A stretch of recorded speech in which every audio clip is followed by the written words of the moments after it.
السلام علیکم محترم بابای حاجی میرزا. ما یک گروه خوانندگان مکتب هستیم.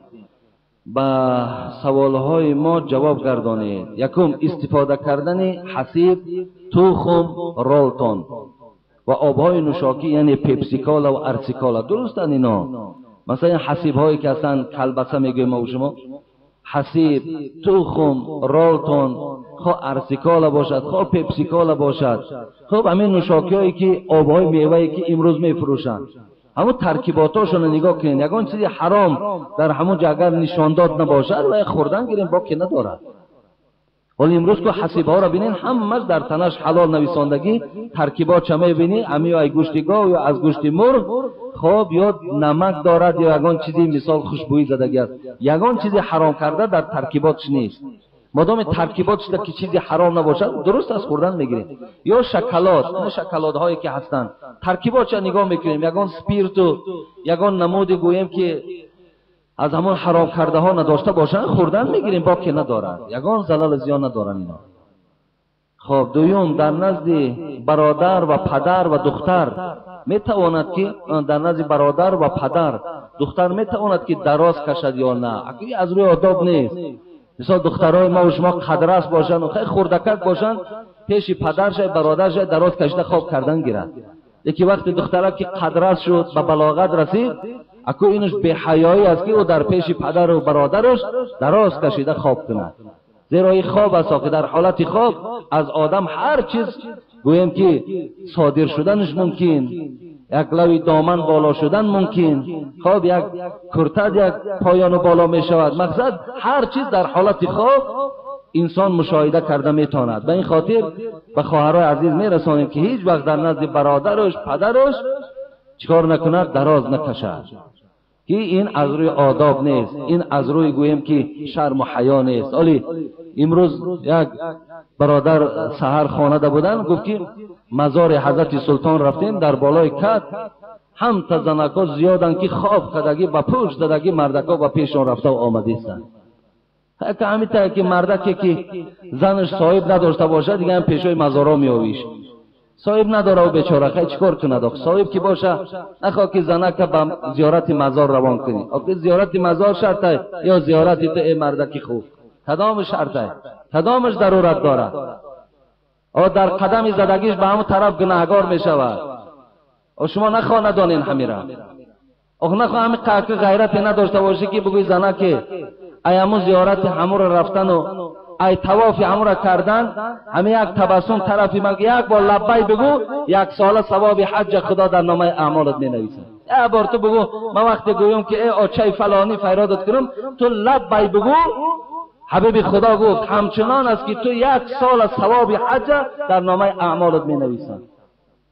یا چند طواف خانه کعبه کردن با یک کلمه لبی به سوی شوهر در نامه اعمالت خدا می نویسه. ایو را زیارت به تو چی فایده؟ چی در کار است برای تو؟ آین مرحمت الله که ایراتون میگیرن، میرین بالای کت خوابین، در حالت خواب هزارها مردکا گذشته و شما را تماشا میکنن. آیا شما برای عاصی شدن میرین؟ آیا شما برای نمایش دادن میرین؟ برای چی میرین شما؟ آخه اگر مرادتان ثواب باشد خواهرای عزیز، او در پیش شد خلطه ثواب در پیش شد، چی قدر میخوای ثواب گرفتن بگیر، در پیش دور نره. این مرحمت این عاقبت مثال گویم به نظارت گذاشتن ما و شما، اهمیت ندادن ما و شما. گویا که اونا ثواب یک جمع میشون و سوار میشون، کجایی که خواه رفتن میگیرن. برای همین خواهرای عزیز هیچ وقت شما از همه بالاترین برای شما این شرم و حیا میسن. با شرم و با حیا باشین. هیچ وقت دراز نکشید، نه در پیش پدرت نه در پیش برادرت. اینا دراز کشیدن الله که گویم ایرادگیری و غیبتاشون آورده سن که رفته کسی میخواه برای حضرت مزار حضرت سلطان تماشا کنه. پر زنکا میگم جا غلطیدگی خواهن. حیف به نام خدا. تا انسان خیلی غمگین میشه، نخواه که زن مسلمان در یک کاری که خدا منعش کرده رفته در همونجا تو. السلام علیکم داملای شیر این سخن اکای حاجی میرزا من از ناحیه شهر توس هستم و شما یک سوال دارم. در ده همان امام مسجد از هر یک نفر در مدت 1 سال مخصوصا در ماه شریف رمضان مبلغ طلب میکند و میگوید اگر 4 یا 5 سامانی نآورید نمازهای جماعت را که با شما خواندم نمیبخشم. آیا این در شریعت درست است؟ میخواستم در این باره شما معلومات دهید. نه برادر عزیز، شما برای حق امامتیش اگر یگان مبلغش دهین میلش، مثال حق امامتی، برای حق امامتی یگان سوم برین شما معین 5 سوم 10 سوم چیزی که نباشد در دستش دادین در حقتون دعا کند، این درست در باقی ندارد حق امامتی. لیکن مخصوص و حق معین کند که هر کدام تو باید 5 سومی مرا دهین، اینش در حقوق ندارد، اینش حق نیست 5 سوم دهین یا 10 سوم دهین. لیکن حق امامتی درست است. مثال برای امام شدنش اینا بسیاری آدمی هست که مثال بویای امامای مردم مثال صدقه فطر شد در بای نمیتیان، بلکه حق امامتی دیان درست از باقی ندارد. چند سومی که میتن اینش زلال ندارد، اینش یگان زیان ندارد، زیرا که همه سهو و غلط همو قوم همو امام برداشتگی است، همه کمبود همو قوم در گردن امام است. به این خاطر اگر یگان سوم صدقه کنن اینش زلال زیان است، لیکن معین کردنش این نادرست است. السلام علیکم آقای حاجی، با این سوالی من جواب گوید. من از ناحیه مومن آباد دهه غیش، در جای ما مسجد قدیمه هست، ملاهای ما در یک وقتی نماز می آیند 4 وقتی دیگر نمی آیند. حکم اینها چیست؟ امر معروف نمی کنند، کسی دیگر را نمی مانند که امر معروف کنند. اینش در که از روی حسد است، از روی بخیلی هست که خودشان امر معروف نمی کنند لیکن دیگرها را هم نمی گذارند که امر معروف کنند. اینش اکو بدبختی است. ولی در مجلسی گذشته، موضوع گذشته مجلس در حکومت شده بود که گفتیم جناب مفتی آمده بود، نماینده های دستگاه پرزیدنت آمده بودن، همونجا موضوع چی بود؟ تازه نگه داشتن مذهب. و ما مذهب ما تازه نگه می‌داریم، ما از مذهب ما پشتیبانی میکنیم، زیرا مذهب ما این پیرو به قرآن و به احادیث های رسول اکرم است. این یگان جای زلال و خللش در این مذهب بودگیش نیست. الحمدلله که عقیده ابو جعفر طحاوی که حنفی مذهب از روی دنیا میخوانش که همین عقیده انسان جنت میبرد، عقیده صاف، عقیده تازه، عقیده پاک، عقیده که خلل گویم زلالی ندارد. ما پیش از آنه که ما برآمد مانده قید کردیم که پیش از آنه که مذهب مانه تازه نگه داریم، برادر عزیز و دلها مانم باید تازه نگه داریم. دلها در وقت حسد باشد، بخیلی باشد، بدبینی باشد، نفرت باشد، یک ملا دیگر در یک جا غیبت کردن گیرد، یک ملا دیگر پیش راش گیرد، یک ملا نسبت یک ملا نقشه های بد کشیدن گیرد، دیگر مذهب از کجا پاکیزه نگه داشته میتونید؟ برای این خاطر ماها باید اول دلها مانه، فکرها مانه یک میکنیم، بعدا انشاءالله برای بهبودی مذهب من چکار میکنیم؟ کار میکنیم.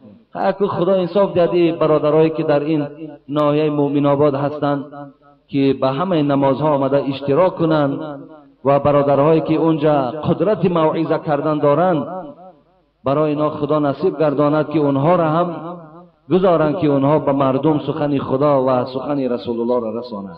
برادر عزیز که این مسئلهش در ما یگان قوت و قدرت نداریم، فقط شما دعا کنید که خدا همون پیشواهاتون انصاف دهد تا که اونها گذارند که مثال برادرایی که وجود دارند به مردم امر معروف کنند. خب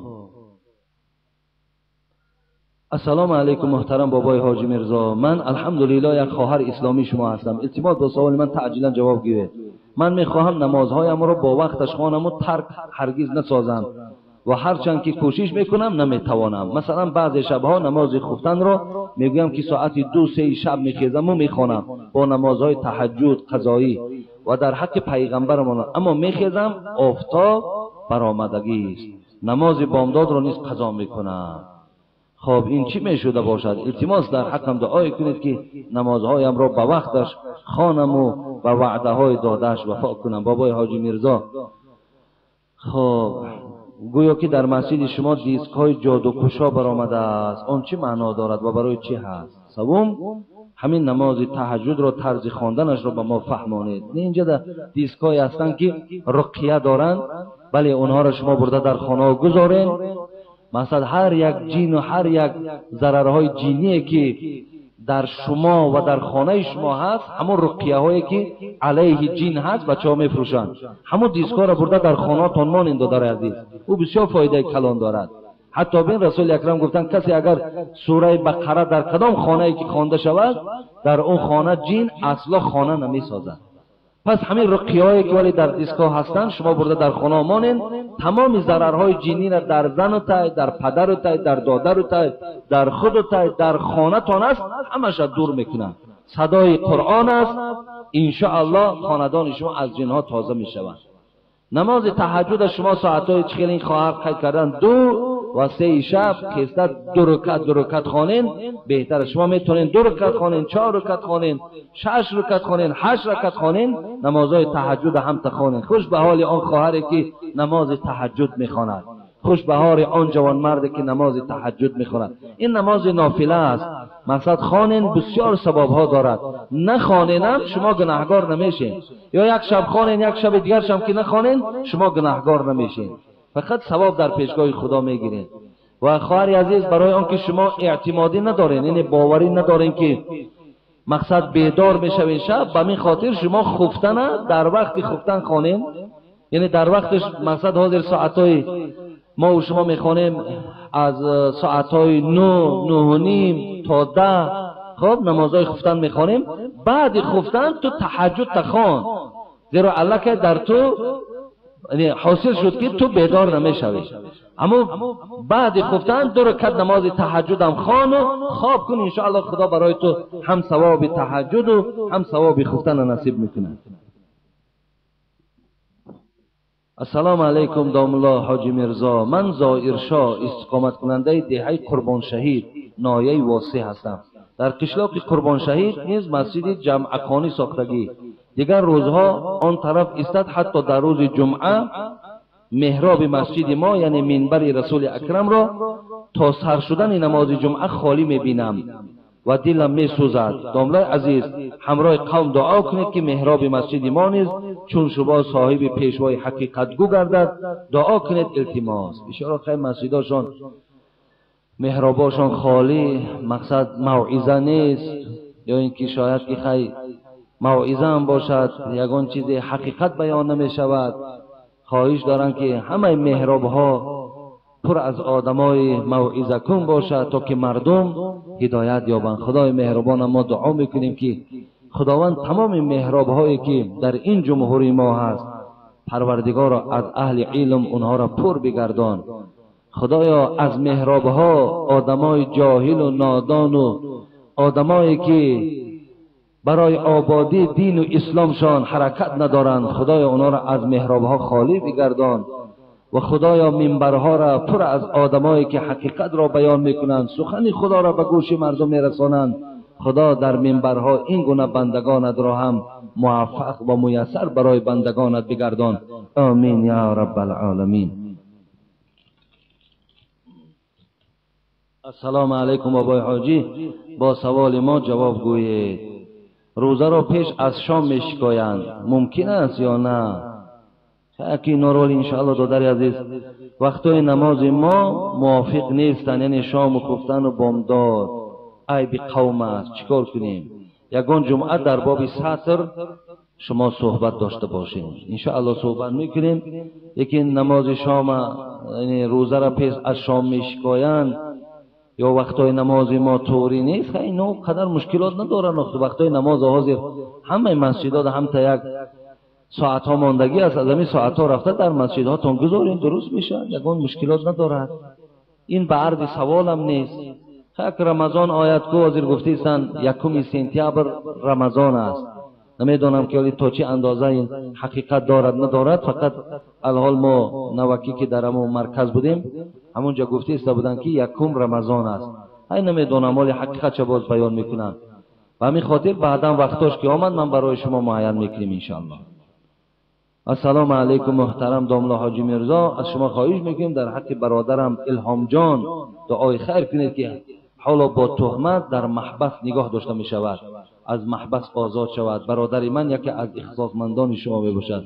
برادر الهام جانم که خیلی وقت در همین مسجد ما و شما نماز جمعه می خواندند، الحال میگوید با تهمت در محبس محکم است. خدای مهربان اولا اون بنده هایی که قادری در تهمت هستند، خدایا این به انصافی را از اونا دور بگردان و تمام آن برادران از آن جمله الهام جان که با تهمت اگر در محبس باشد، خدایا با فضل و کرمت آزادش گردانی. آمین یا رب العالمین. به نام خداوند بخشنده عزیز و مهربان که اولا السلام علیکم خود را به شما میرسانم بابای حاجی میرزا. من از شما خواهش میکنم که با سوال من جواب گردانید. من از کلخاز بابای میرعلی محمد علی کسبم آموزگار. من 1 سال میشود که از شوهر جدا و در مدت 1 سال از او یگان نفقه نگرفتم. از او طلاق میخواهم، طلاق نمیدهد. او عائله دار شد و صاحب 2 فرزند. من میخواهم با شخص دیگر با شوهر برایم، ولی تا حال به من طلاق نداده ایستاده است و میخواهم که شما آید این مسئله در اساس شریعت روشنی اندازید. خواهر عزیز، شما میتونین مرکز در رفته مراجعت کنین. ان شاء الله حاضر مرکز 4 سال ده خب خط طلاق میدهد. یعنی اگر همین خیلی جوان مردهایی باشن که خدا همین تا به عقل و به فراست چون کرده باشن که خودشان زن میگیرن و زنهای خودشان طلاق نمیدن، اما زنهایی که در اول داشتن طلاق نمیدهند.